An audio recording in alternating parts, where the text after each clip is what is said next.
नमस्कार सभी को, स्वागत है आप सबका आज के इस लाइव सेशन के अंदर। सुप्रीम कोर्ट ने यूजीसी इक्विटी रेगुलेशन यानी कि नए जो यूजीसी के द्वारा यूनिवर्सिटी ग्रांट कमीशन के द्वारा जो नए रूल्स लाए गए हैं उनके ऊपर स्टे लगा दिया है। कहते हुए कि ये रूल्स हैं, ये नियम हैं, कहने को तो कह रहे हैं कि डिस्क्रिमिनेशन हटाएंगे, भेदभाव हटाएंगे, मगर ये अपने आप में भेदभाव और क्रिएट करने वाले हैं। ये कहते हुए यूजीसी के नियमों पर, नए नियमों पर सुप्रीम कोर्ट ने स्टे लगा दिया है। फटाफट से सेशन को ज्वाइन कर लीजिए। मेरी आवाज आपको ठीक से आ रही है तो बताइएगा, क्योंकि ये सेशन बहुत इंटरेस्टिंग होने वाला है। पूरे इस फैसले का संवैधानिक एनालिसिस करेंगे, लीगल एनालिसिस करने वाला हूं, और आपका कोई सवाल है, कोई क्वेश्चन है, वो भी आप कमेंट सेक्शन के अंदर मुझसे डायरेक्टली पूछ सकते हैं। सब कुछ इसके अंदर डिस्कस किया जाएगा। और सेशन को मैं स्टार्ट कर रहा हूं एक छोटे से सवाल के साथ। क्या होगा अगर भेदभाव रोकने के लिए जो कानून बना है वो खुद ही समाज को तोड़ने वाला औजार बन जाए? तो क्या होगा अगर इक्विटी के नाम पर जो नियम बनाए गए हैं वो पुरानी दीवारें गिराने की बजाय, भेदभाव की पुरानी दीवारें गिराने की बजाय वो नई दीवारें खड़ी कर दे? तो क्या होगा? यह गंभीर चिंता आज सुप्रीम कोर्ट ऑफ इंडिया ने जताई है और उसने यूजीसी इक्विटी रेगुलेशन 2026 पर रोक लगा दी है, स्टे लगा दी है। केस का नाम है मृत्युंजय तिवारी एंड अदर बनाम भारत संघ 2026 सुप्रीम कोर्ट। बहुत महत्वपूर्ण फैसला है जिसको आज हम डिस्कस कर रहे हैं। मृत्युंजय तिवारी एंड अदर बनाम भारत संघ 2026 सुप्रीम कोर्ट ने स्पष्ट शब्दों में कहा है कि जो ये रेगुलेशंस हैं वेग हैं, मिसयूज हो सकती हैं और समाज के लिए घातक है, डेंजरस है, नुकसानदायी है। और आज के इस सेशन के अंदर हम सुप्रीम को ये जानेंगे कि सुप्रीम कोर्ट ने इस मामले के अंदर दखल क्यों दिया और यूजीसी रेगुलेशन 2026 में क्या संवैधानिक प्रॉब्लम थी, किस वजह से इनको रोका गया है, स्टे लगाया गया है, और भारतीय संविधान का अनुच्छेद 14, अनुच्छेद 15 और अनुच्छेद 142 की क्या भूमिका है।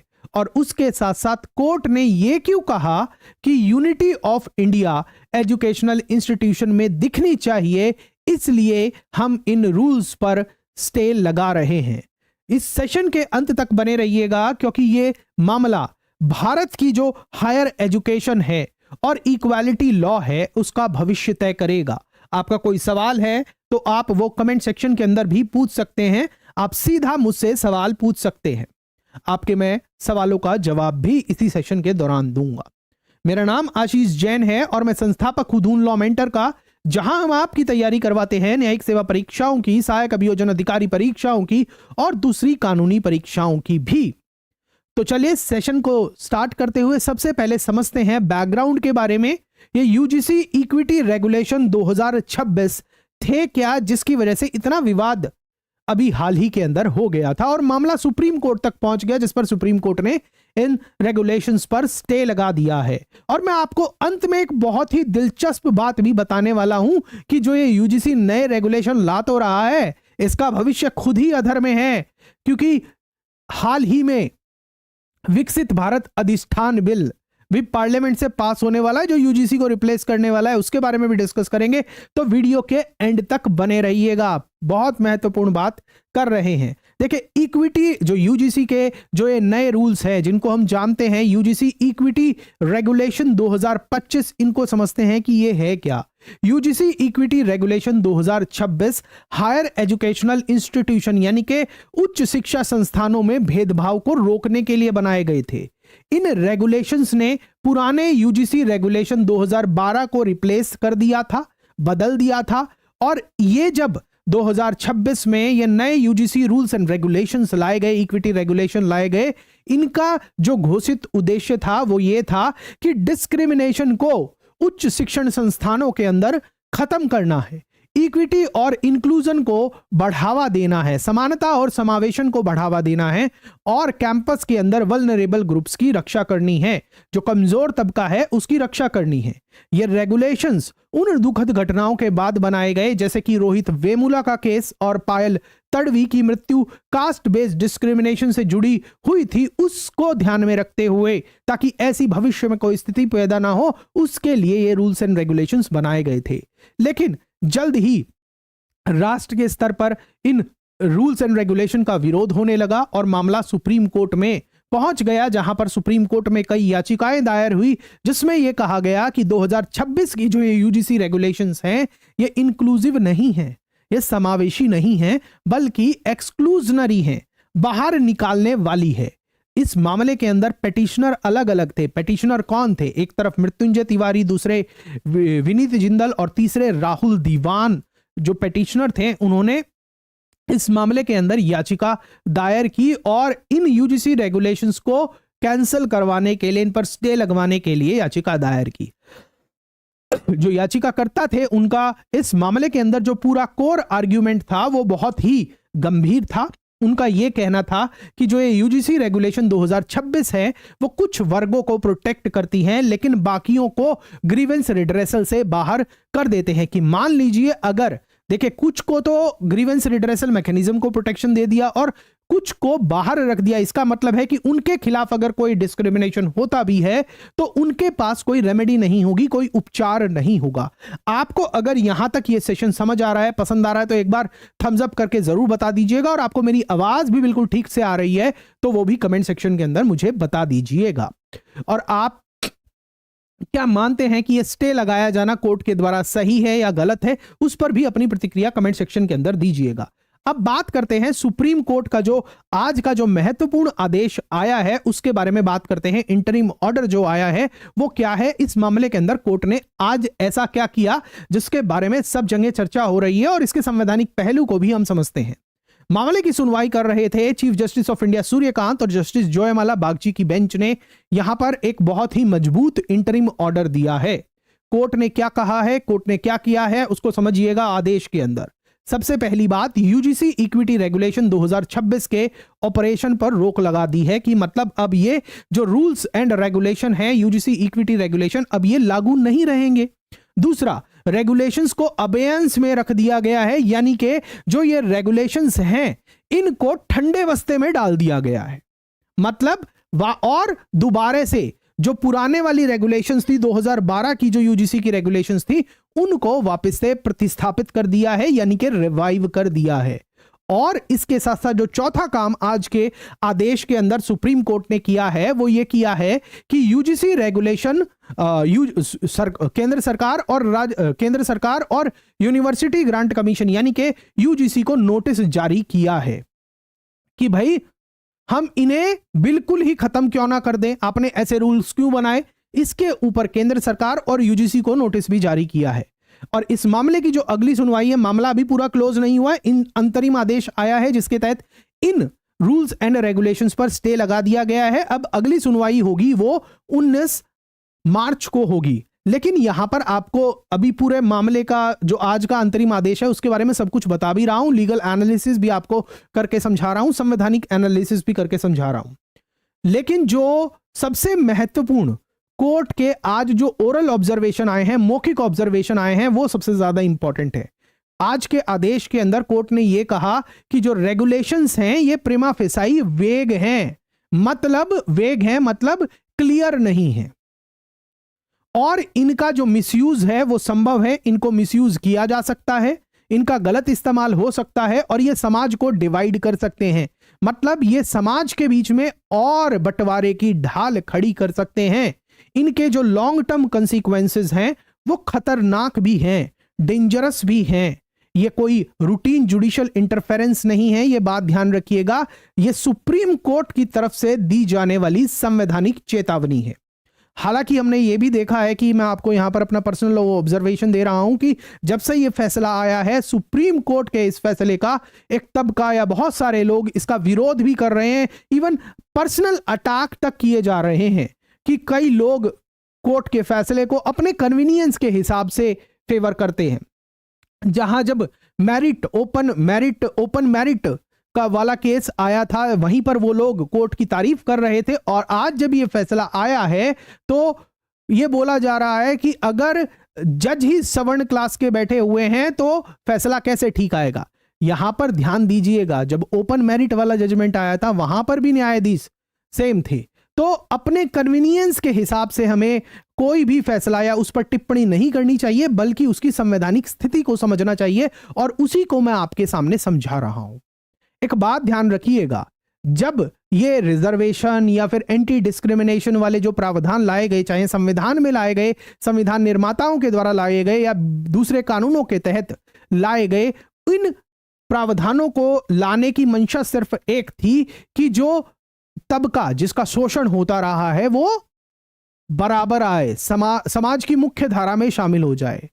हमारे संविधान निर्माताओं का, हमारे जो फाउंडिंग फादर्स हैं, हमारे जो कानून निर्माता हैं, उनकी मंशा या हमारे संविधान की मंशा कभी भी ये नहीं रही है कि आप रिजर्वेशन को या एंटी डिस्क्रिमिनेशन को या बराबरी को, इक्वालिटी को इतना करे कि अल्टीमेटली वो अनइक्वल हो जाए। जिसके लेवल पर आपको बराबर लाना था आप उसको उससे ऊपर ले आए, और जो तबका ऊपर था वो अब जो नीचे था उससे भी नीचे हो जाए। ऐसी मंशा संविधान की कभी नहीं रही और ना ही संविधान निर्माताओं की रही है। तो इसी का एक ये जीता जागता उदाहरण है जहां पर सुप्रीम कोर्ट ने ये फैसला दिया है। अब इसको समझते हैं कि ये जो यूजीसी इक्विटी रेगुलेशन है, इनके अंदर पूरी कानूनी प्रॉब्लम क्या थी उसको समझते हैं, और जो मैंने आपको अभी बताया, अगर आप उससे सहमत हैं जरा भी 1% भी, तो कमेंट सेक्शन के अंदर मुझे बताइएगा जरूर। कोर लीगल इशू क्या था उसको समझते हैं। जो कोर प्रॉब्लम थी वो यहां पर रेगुलेशन 3 क्लॉज सी और रेगुलेशन 3 क्लॉज ई को लेकर प्रॉब्लम थी। रेगुलेशन 3 में ही सबसे बड़ी प्रॉब्लम थी, क्लॉज सी और ई को लेकर। पूरा विवाद घूमता है रेगुलेशन 3 के आसपास। यहां पर ध्यान दीजिएगा कि जो रेगुलेशन 3C है वो विक्टिमहुड, SC ST OBC इसके बारे में बात करती है। जो धारा रेगुलेशन 3 क्लॉज सी है वो कास्ट बेस्ड डिस्क्रिमिनेशन को डिफाइन करता है, केवल SC ST और OBC के खिलाफ भेदभाव के रूप में।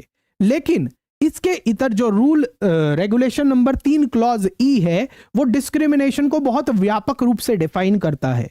रिलीजन के बेस पर, रेस के बेस पर, जेंडर के बेस पर, प्लेस ऑफ बर्थ के बेस पर, जन्म स्थान के बेस पर और डिसेबिलिटी के बेस पर। सुप्रीम कोर्ट ने यहां पर सीधा सवाल पूछा है कि जब रेगुलेशन 3 क्लॉज ई, 3 क्लॉज ई सब कुछ कवर करता है, तो अलग से आपने 3 क्लॉज सी के अंदर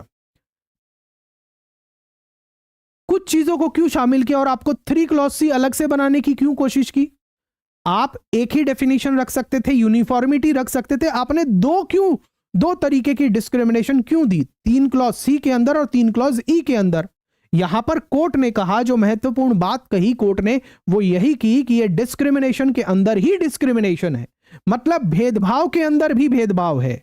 ये मान लेता है कि केवल कुछ वर्ग ही विक्टिम, ये मान लेना कि केवल कुछ वर्ग ही विक्टिम हो सकते हैं, ये जनरल कैटेगरी स्टूडेंट को प्रोटेक्शन से बाहर कर देता है और ये सीधे सीधे संविधान के अनुच्छेद 14 का भी उल्लंघन का इशू बन जाता है।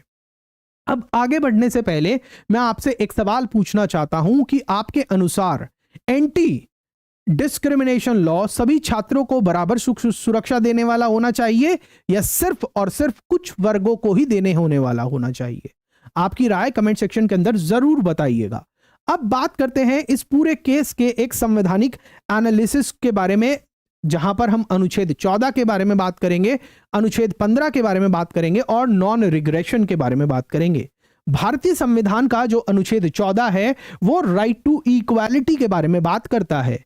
आर्टिकल 14 आर्बिट्ररी क्लासिफिकेशन को मना करता है और इस केस के अंदर कोर्ट ने यह कहा कि क्लासिफिकेशन का हमेशा रीजनेबल नेक्सस होना चाहिए, कनेक्शन होना चाहिए। जो रेगुलेशन 3 क्लॉज सी है इस टेस्ट पर फेल होता है क्योंकि वो सिर्फ SC ST और OBC को प्रोटेक्शन दे रहा है। समान स्थिति वाले दूसरे जो विक्टिम्स हैं उनको बिना कारण एक्सक्लूड किया गया है, जो कि संवैधानिक कसौटी जो अनुच्छेद 14 की है उस पर खरी नहीं उतरता है। इसके साथ साथ संविधान का अनुच्छेद 15 क्लॉज 4 यानी कि अनुच्छेद 15 खंड 4 जो प्रोटेक्टिव डिस्क्रिमिनेशन की बात करता है। हां, संविधान में SC ST OBC के लिए स्पेशल प्रोविजंस अलाउ किए गए हैं, लेकिन कोर्ट ने यहां पर यह भी स्पष्ट किया है कि प्रोटेक्टिव डिस्क्रिमिनेशन एक्सक्लूजनरी डिस्क्रिमिनेशन कभी नहीं बन सकता। और प्रिंसिपल ऑफ रिग्रेशन की अगर हम बात करें तो यहां पर जस्टिस बागची ने इस प्रिंसिपल पर जोर दिया है, और जोर देते हुए कोर्ट ने पूछा है कि जब 2012 की जो रेगुलेशन थे वो ज्यादा इंक्लूसिव थे, तो आपने 2026 के अंदर ऐसी रेगुलेशन बनाकर जो डिस्क्रिमिनेटरी है, हम पीछे क्यों जा रहे हैं? हम 2012 से भी पीछे क्यों जा रहे हैं? और इस पर कोर्ट ने चेतावनी भी दी कि इक्वालिटी को आगे बढ़ने वाला होना चाहिए, ना कि पीछे हटने वाला। समझ रहे हैं? और अब आगे बात करते हैं। सुप्रीम कोर्ट ने इस मामले की सुनवाई के दौरान कुछ महत्वपूर्ण कंसर्न भी शो किए। बेंच ने कई गंभीर चिंताएं भी दिखाई है इन rules, equity rules, so called equity rules, जो इक्विटी रूल्स नहीं है, इनइक्वालिटी रूल्स हैं। क्या चिंताएं दर्शाई हैं कोर्ट ने सबसे पहली बात वेगनेस को लेकर की है। कोर्ट ने बोला कि जो रेगुलेशंस हैं, यूजीसी रेगुलेशन 2026 हैं, उनकी जो लैंग्वेज है, उनकी जो भाषा है, वो अनक्लियर है, जिससे मिसयूज का रास्ता खुलता है।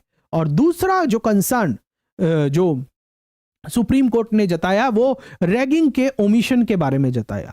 सबसे चौंकाने वाली बात इन इक्विटी रूल्स की, सो कॉल्ड इक्विटी रूल्स की, यही है कि यहां पर रैगिंग का कोई जिक्र नहीं है। कोर्ट ने कहा कि कैंपसेस में सबसे ज्यादा हरासमेंट होता है, सीनियर जूनियर डायनेमिक्स पर हरासमेंट बेस्ड होता है, और रैगिंग को इन रूल्स के अंदर कंप्लीटली इग्नोर किया गया है। यह भी एक चिंता का विषय है। और तीसरा, रिवर्स केसेस का खतरा, यानी कि अगर कोई जनरल कैटेगरी स्टूडेंट है, अगर वो हरासमेंट का शिकार हो जाता है, उसको रेमेडी भी नहीं दी गई है इन प्रावधानों के तहत, उल्टा उसको हो सकता है कि ये कानून, ये रूल्स रेगुलेशन ऐसे बने हैं जो हरासमेंट का खुद शिकार था जनरल कैटेगरी का, उसको खुद केस का सामना करना पड़े, उसके खिलाफ ही केस हो जाए, ऐसे रूल्स एंड रेगुलेशंस हैं।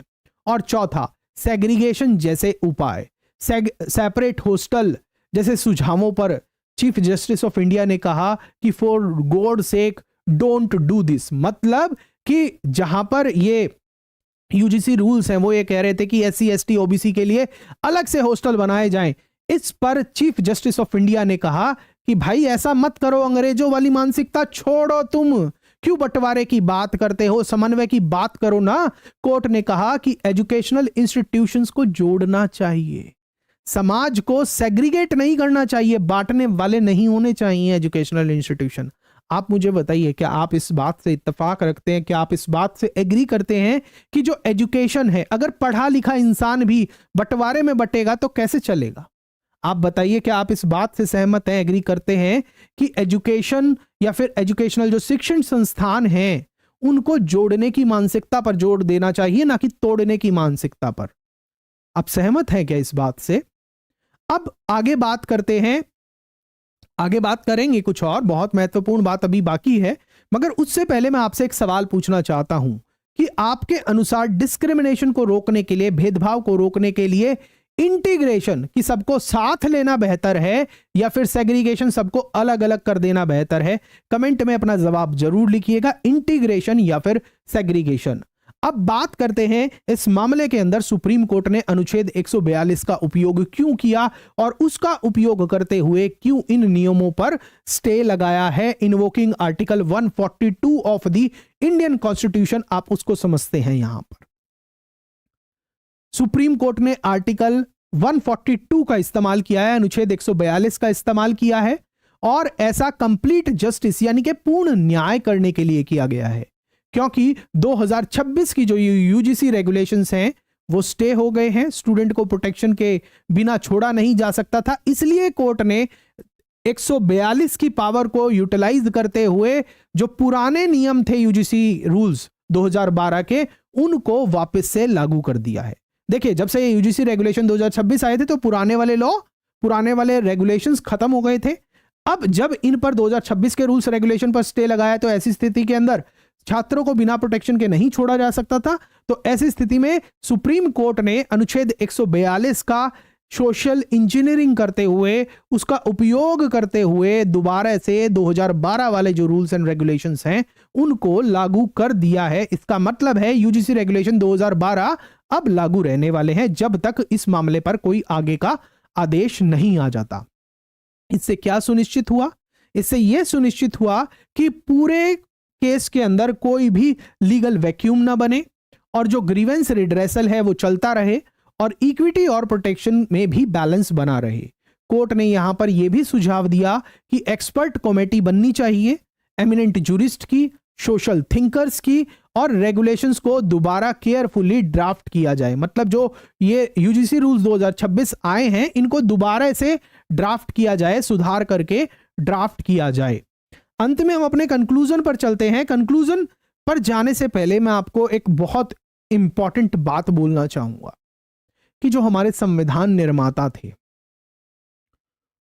उनका जब ये एंटी डिस्क्रिमिनेशन पर जो प्रावधान बनाए गए, भेदभाव को खत्म करने के लिए जो प्रावधान बनाए, चाहे वो अनटचेबिलिटी रिमूवल के प्रावधान हो, चाहे इक्वालिटी के प्रावधान हो, चाहे रिजर्वेशन के प्रावधान हो, वो इस मंशा से लाए गए थे कि सबको समानता पर किस स्तर पर लाया जाए।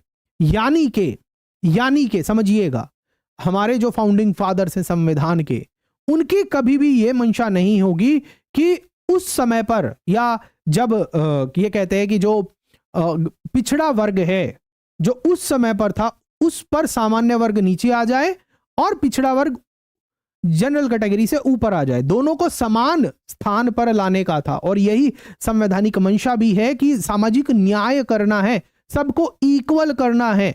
अगर हम वापस से किसी को ऊपर करके किसी को नीचे कर देंगे तो फिर से हम सोसाइटी के अंदर भेदभाव कर देंगे। और पिछले 22-25 साल से मैं कानून पढ़ रहा हूं, 14 साल से मैं पढ़ा रहा हूं, तो जितना समझ आया है वो इतना यही है कि हमारे संविधान निर्माताओं की मंशा समानता करने की थी, समानता।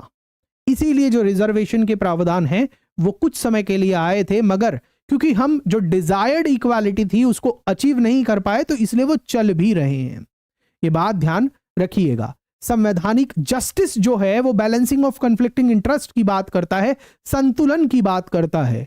अगर हम कहीं असंतुलन कर देंगे तो फिर वो न्याय नहीं रहेगा, चाहे वो सामाजिक ही क्यों ना हो। ये बात ध्यान रखिएगा। अंत में हम अपने कंक्लूजन की तरफ चलते हैं और कंक्लूजन की अगर हम बात करें तो बहुत महत्वपूर्ण है, आप इसको समझिएगा। इस पूरे मसले से, इस पूरे मामले से हमें क्या कंक्लूजन मिलता है, क्या सीख और समझ मिलती है? यह मामला रिजर्वेशन के पक्ष या फिर विपक्ष का नहीं है, आप इस चीज को छोड़ दीजिए। यह मामला है संवैधानिक बैलेंस का, कॉन्स्टिट्यूशनल बैलेंस का, इक्वालिटी विदाउट एक्सक्लूजन का, समानता बिना बहिष्करण के, और इक्विटी विदाउट डिवीजन का है, और यूनिटी इन डाइवर्सिटी का है। भारत एक यूनिक देश है, आप सभी को पता है। अलग अलग धर्म, अलग अलग मजहब, अलग अलग कास्ट, अलग अलग सोसाइटी के लोग साथ रहते हैं और यही हमारे संविधान की पहचान है। और सुप्रीम कोर्ट का जो ये आज का आदेश आया है, ये साफ संदेश दे रहा है कि सोशल जस्टिस यानी कि सामाजिक न्याय समाज को तोड़कर हासिल बिल्कुल नहीं की जा सकती। इस केस का जो फाइनल आउटकम है वो ये तय करेगा कि कैंपस ग्रीवेंस सिस्टम कैसे हो, एंटी डिस्क्रिमिनेशन लॉ का फ्यूचर क्या होगा भारत में, और भारत की एजुकेशन पॉलिसी का रास्ता आगे कैसा होने वाला है।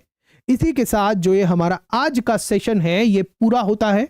अगर आप मानते हैं कि संवैधानिक इक्वालिटी पर स्टूडेंट को प्रोटेक्शन मिलनी ही चाहिए, चाहे वो किसी भी तबके का हो, तो आप इस वीडियो को लाइक जरूर करिए, शेयर जरूर करिए, सब्सक्राइब जरूर करिए। अगर सेशन पसंद नहीं आया है तो डिसलाइक भी कर सकते हैं आप, कोई इशू नहीं है, मगर अपनी राय कमेंट सेक्शन के अंदर जरूर दीजिएगा कि आप सुप्रीम कोर्ट के इस फैसले से कितना सहमत हैं, कितना असहमत हैं। हवा में बातें मत करिएगा, पॉलिटिकल बातें मत करिएगा, संवैधानिक लीगल दायरे में रहकर बातें करिएगा। और कोई भी आप पॉइंट रख रहे हैं तो उसके पीछे का कारण भी तो बताइएगा।